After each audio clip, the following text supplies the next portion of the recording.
Alors, bonjour à toutes et à tous. Bonjour. Je vous salue fraternellement en Christ Jésus.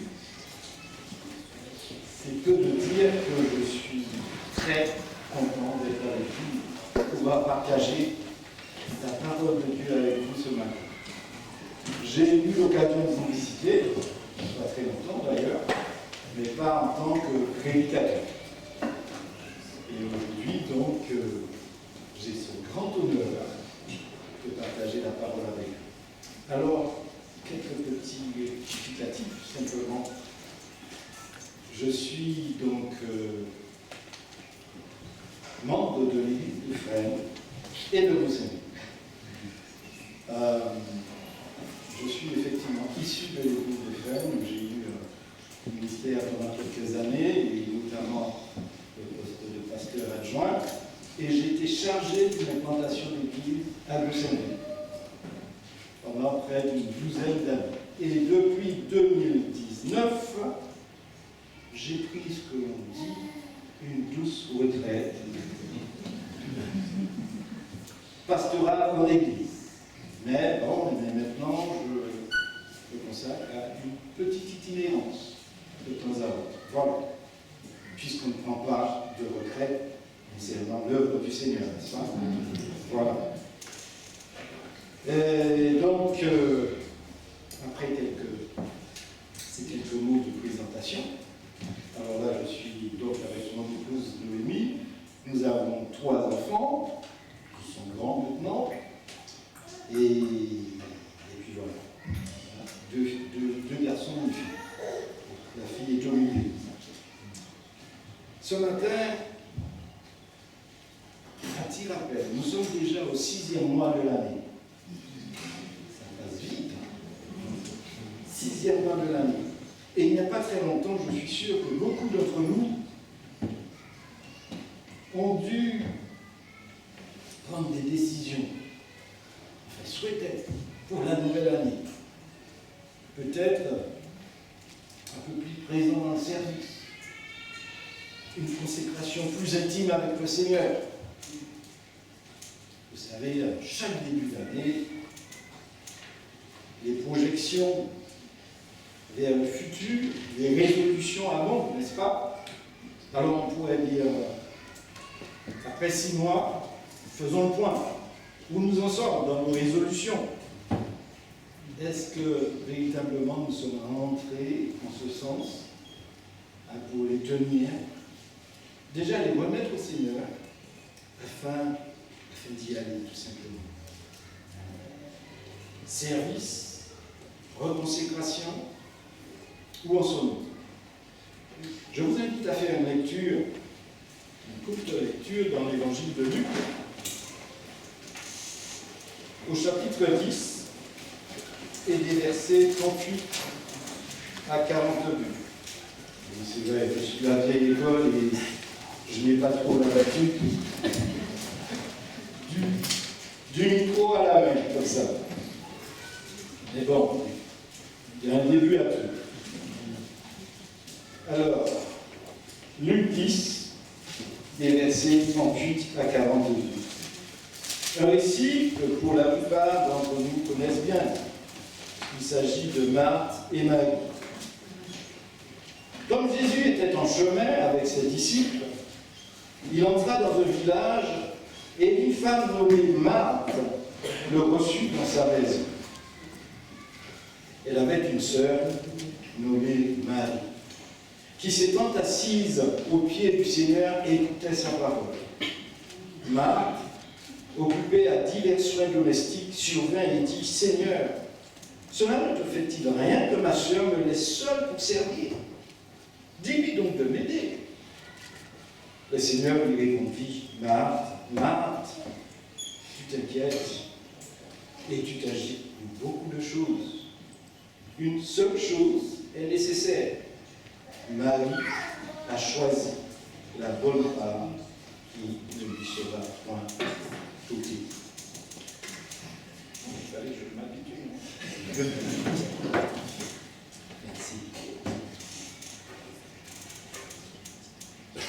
Dans ce tableau qui nous est dépeint, par le docteur Luc,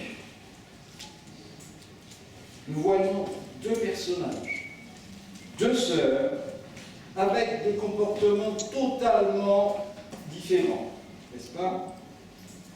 Il y a là un contraste qui saute. Marthe semble être, comme on dit, une bonne femme d'intérieur, travailleuse acharnée, peut-être préoccupée, en tout cas, elle en a l'air de ce qu'elle va offrir à son invité. En fait, le texte ne nous dit pas s'il était invité ou s'il est arrivé spontanément. En tout cas, l'autre sœur, Marie, lui tient compagnie. En fait, Luc ne nous dit pas qu'elle parle à son invité, mais qu'elle est assise à ses pieds et l'écoute. Elle est attentive à ce qu'il dit. Nous allons prier.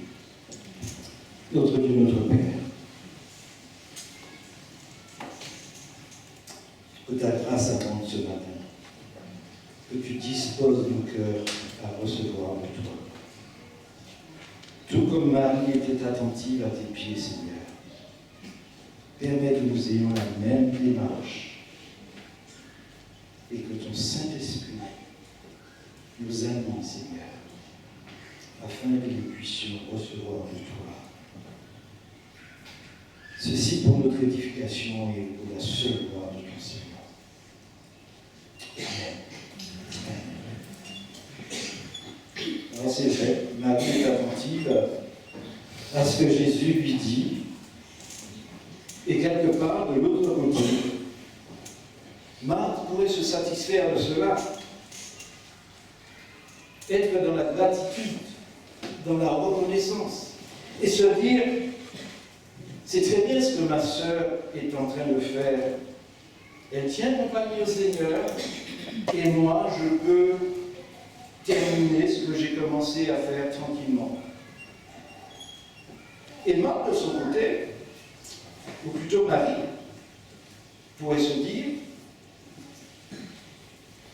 heureusement que Marthe peut continuer à préparer le repas, et moi, je tiens compagnie au Seigneur.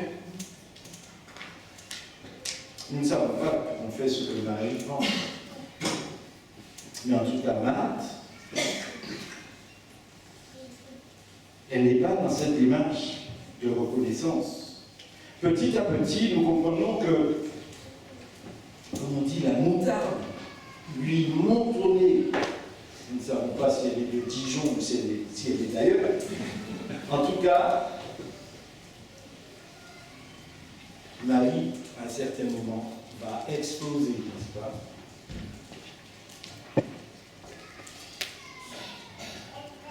Bien-aimés, frères et sœurs, ça ne nous est jamais arrivé d'être dans une situation semblable. À la maison, au travail, et même à l'église d'ailleurs. Vous faites, vous refaites, et en face de vous, à côté de vous, derrière vous, rien. Aucun sursaut, aucune prise de conscience, aucune réaction, aucun réveil. C'est à croire que vous êtes seul.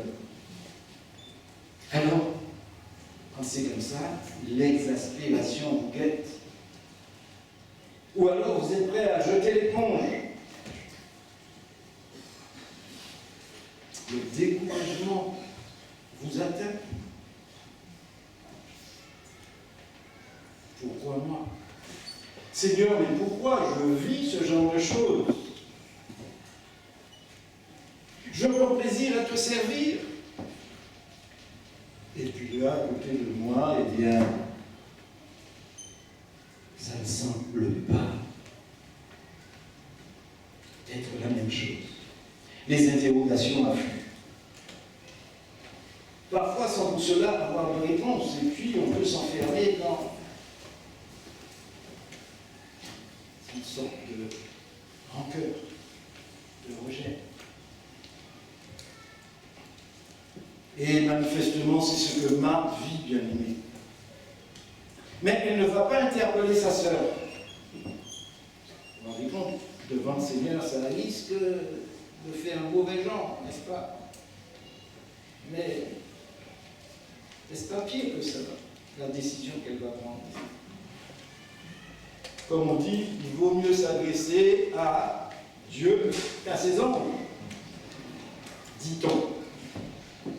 Elle n'interpelle pas sa sœur, mais elle va interpeller le Seigneur lui-même. Et cela ressemble bien à un reproche, n'est-ce pas? Elle a l'air de mettre le doigt sur ce qui saute à ses yeux, comme étant de l'indifférence de la part du Seigneur. Cela ne te fait-il rien, au verset 40? Cela ne te fait-il rien que ma sœur me laisse seule pour servir? Autrement dit, ça t'est complètement égal que ma sœur me laisse traîner, me croirait dans le ménage, dans le service, pour toi, Seigneur. Et toi, tu ne dis rien, pendant qu'elle se prélasse, à tes pieds, tranquillement. Vas-y, Seigneur, dis-lui de m'aider. Je suis en train de servir le Seigneur.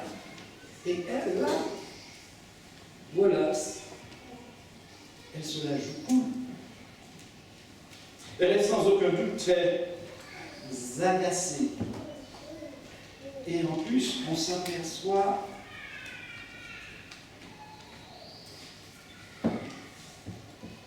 de quelque chose qui nous interpelle. Jésus fait fi des traditions de l'époque, de la culture, n'est-ce pas? Il n'en tient pas compte. Comment un homme peut-il autant parler à des femmes, être en compagnie des femmes? Eh bien, aujourd'hui, on dirait qu'il les botte en touche, ces traditions, n'est-ce pas? Je dirais que, si vous me permettez, aujourd'hui, Jésus serait plus MeToo que Paul. Combien pensent que Paul est plus légaliste et puis même un peu macho sur les bords? Jésus va s'en retenir au puits de Jacob avec une femme. Il guérit la femme à la perte de sang. Il prend la défense de la femme adultère. Et au tombeau, à qui apparaît-il en premier? Et dans ce tableau qui nous a été peint par Luc, Jésus fait ressortir le fait que ce soit homme ou femme, tous doivent être attentifs d'abord à son enseignement, avant de prétendre être son disciple, et avoir à cœur de pratiquer cet enseignement. Nous voyons là une Marthe qui finalement n'a pas tout faux. Elle a l'attitude d'une femme disciple, qui veut faire et qui veut faire du discipulat. Alors, elle veut faire ce discipulat d'abord en direction de sa sœur.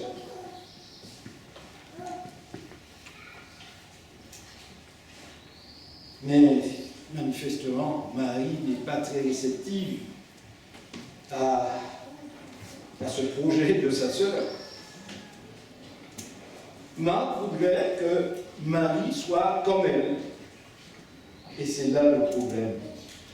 Chers amis, c'est bien là le problème. Bien trop souvent, nous aimerions que les autres soient, comme on dit, copier-coller.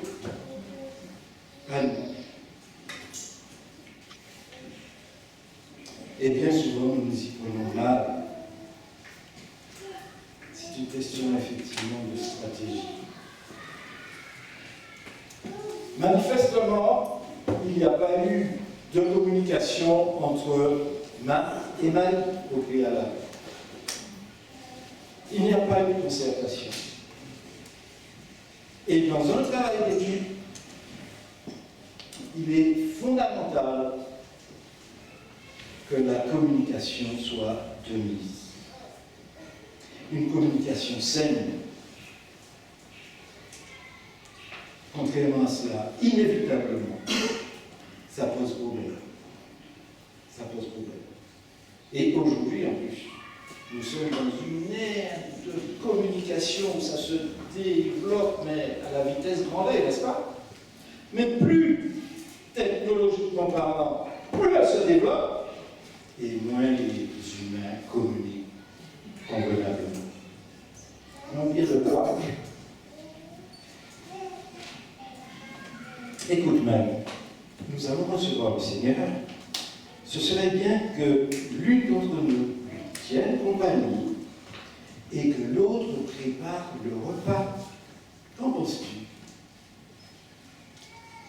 Cette absence de communication amène une ambiguïté dans la situation et pousse Marthe à s'afficher devant Jésus, n'est-ce pas? Elle pointe du doigt sa sœur. Elle remet en cause l'attitude de sa sœur et de Jésus. Ça va très loin. Bien aimé, souvent, nous avons les yeux fixés sur les autres, sur ce que font les autres ou sur ce que ne font pas les autres. Quel dommage! Alors la question qui se pose, qui servons-nous? Les autres? Vous direz quelque part oui, mais c'est d'abord le Seigneur. C'est le Seigneur que nous servons. N'est-ce pas? Le service pour Dieu, le service pour le Seigneur ne tolère absolument pas de compétition. Ou alors nous n'avons absolument rien compris.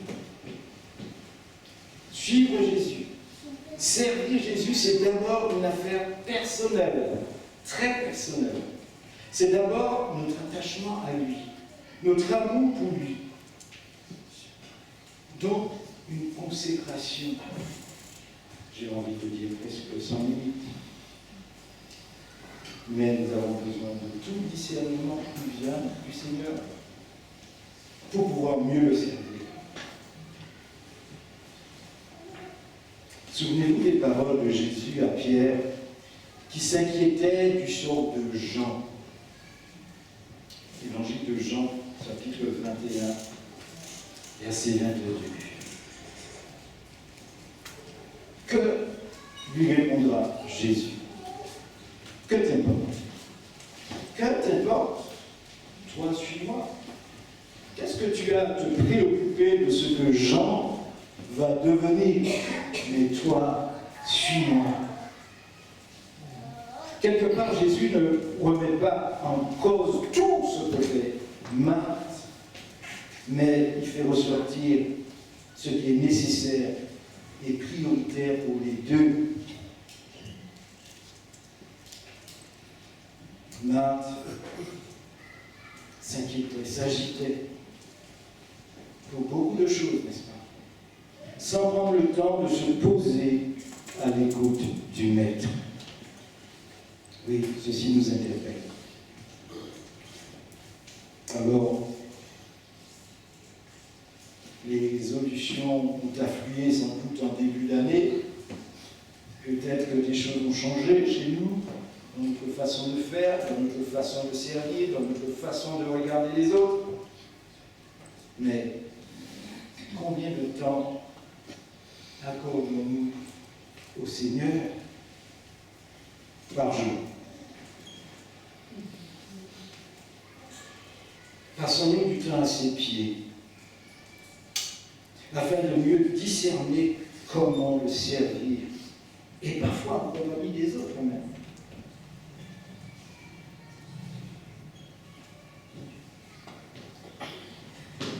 pour accomplir un service convenable, il est absolument important, je dirais fondamental, d'être d'abord à son écoute.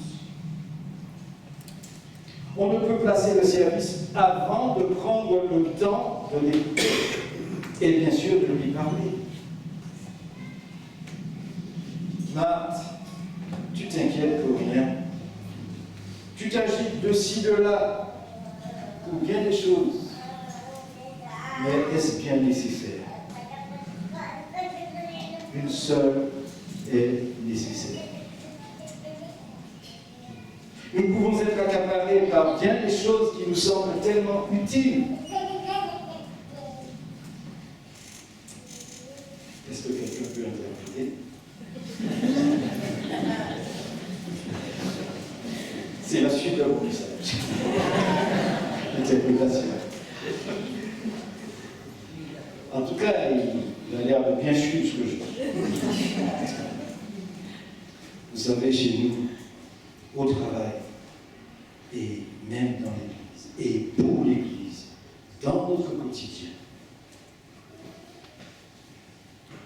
nous nous affairons. Mais est-ce bien pour Dieu? N'est-ce pas pour nous faire plaisir en premier lieu? Nous pouvons simplement, l'air de rien, par-ci par-là, nous bâtir notre petite zone de confort, derrière laquelle nous allons nous réfugier, nous installer, et finalement pour vivre simplement du paraître, et non être.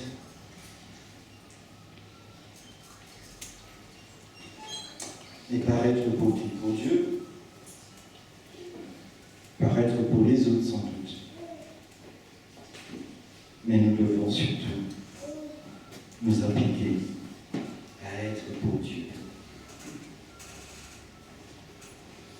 Comment contrer un tel état d'esprit? Comment combattre un tel état de choses?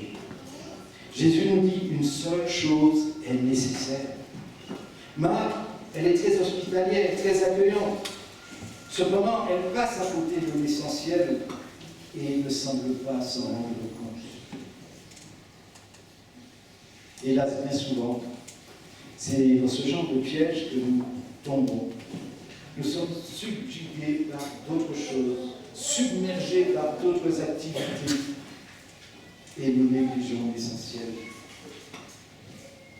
C'est Paul qui disait au Galates, au chapitre 4, verset 17, « Il est beau d'avoir du zèle pour ce qui est bien et en tout temps, et non pas seulement quand je suis présent parmi vous. » Paul interpellait les Galates qui semblaient avoir deux attitudes. Une attitude quand il était présent, mais quand il n'était pas là, c'était autre chose. Nous négligeons l'essentiel. Une seule est nécessaire, dit Jésus. Être à mon écoute avant toute chose. Alors Marthe, ouvre tes oreilles, ouvre ton cœur, sois réceptif à ma parole. Il pourrait même lui dire, rejoins Marie, j'ai tant de choses à vous dire qui vous permettront d'avancer dans la bonne direction, dans le bon sens. Vois-tu, Marthe, il y a un temps pour tout. Un temps pour courir et un temps pour s'arrêter. Et s'arrêter pour savoir pourquoi on court. Viens d'abord te nourrir de mes paroles afin de mieux courir. Bien-aimé, il est vrai que penser servir Dieu sans son soutien, sans son accord, n'est pas servir Dieu. S'agiter de droite à gauche, en passant par le centre, sans au préalable consulter Dieu lui-même, n'est pas un service de Dieu. Cela se qualifie tout simplement d'activisme. C'est un mot qu'on entend par-ci par-là. N'est-ce pas? Mais c'est un piège qui nous guette. C'est un piège qui nous guette. En fait, on se fait plaisir, je l'ai déjà dit. On cherche à faire plaisir aux autres aussi. Ah, si tu fais ci, si tu fais ça, je sens que ça fera plaisir à Dieu, mon pasteur.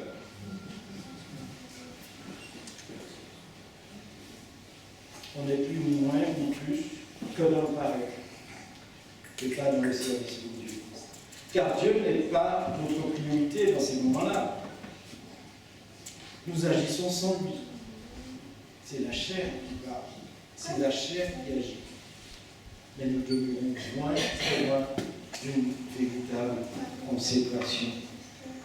Nous avons tellement besoin de nous laisser bouger, bousculer par Dieu, par la puissance de son Saint-Esprit, pour faire taire la chair. Nous avons besoin de sortir de nos zones de confort dans lesquelles parfois nous nous réfugions et qui font obstacle à une véritable consécration. Qu'est-ce qu'une véritable consécration? Ça peut être tout un sujet. Mais l'apôtre Paul nous donne la marche à suivre dans Romains 12. Romains 12, les versets 1 et 2.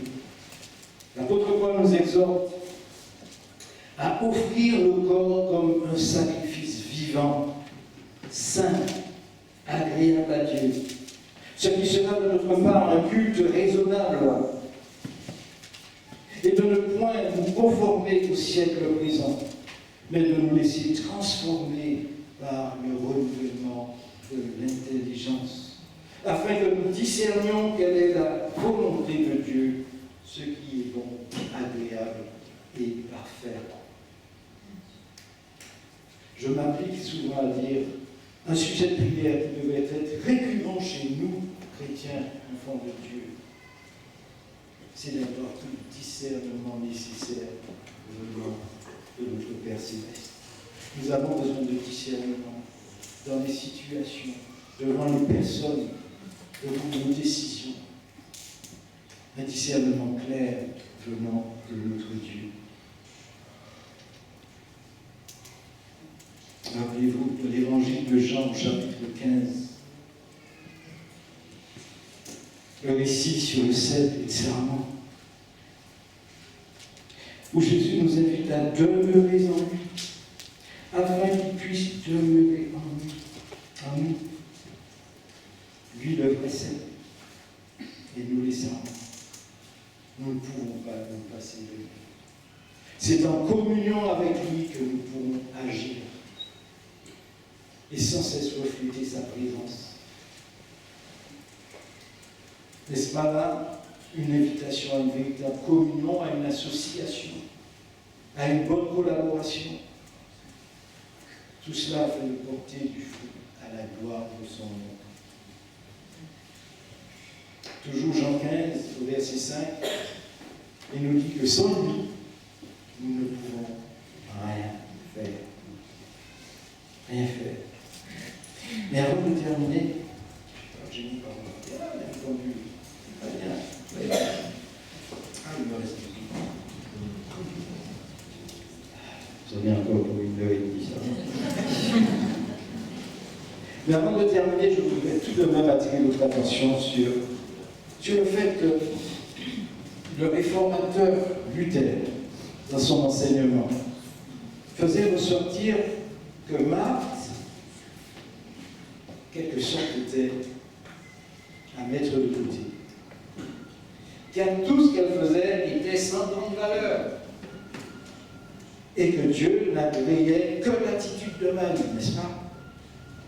C'est-à-dire la foi. Mais tous les commentateurs ne partageaient pas l'opinion de Luther. Il faut savoir déjà que le nom de Marthe est une forme araméenne qui signifie dame souveraine, gouvernante, un peu dominatrice. C'est comme ça qu'elle se comporte. Elle se comporte en maîtresse de maison, très hospitalière, et pour l'importance de son invité exigeait un service exemplaire. Alors elle s'agace. Elle se stresse et explose. ce qui pousse Jésus à la reprendre. Avec douceur. Avec douceur. Par rapport à son attitude et son positionnement quant à celui de Marie. Mais on ne peut pas les opposer. Pourquoi? Parce que tout compte fait, elles sont complémentaires. Elles sont complémentaires. Et dans un travail d'équipe, la complémentarité est indispensable. Je ne dis pas dans les couples. Je vois bien l'effet sur les couples.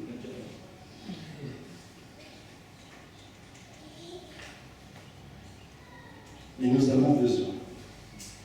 Il nous est nécessaire, pour que le travail soit convenable, d'aller d'abord puiser les ressources, les forces qu'il nous faut dans une communion étroite avec le Seigneur. Nous pouvons prendre toutes les résolutions que nous voulons. Nous pouvons aborder tous les engagements possibles. Mais si le Seigneur n'est pas consulté au préalable, et si nous ne prenons pas le temps dans cette communion avec le Seigneur, nous n'y arriverons pas. Nous n'y arriverons pas. Alors que son Saint-Esprit nous aide à être attentifs à cette parole et vraiment avoir soif de pratiquer cette parole. Sans moi, dit Jésus, vous ne pouvez rien faire. Que le Saint-Esprit nous aide à entrer dans cette intimité profonde avec lui. Elle nous aide.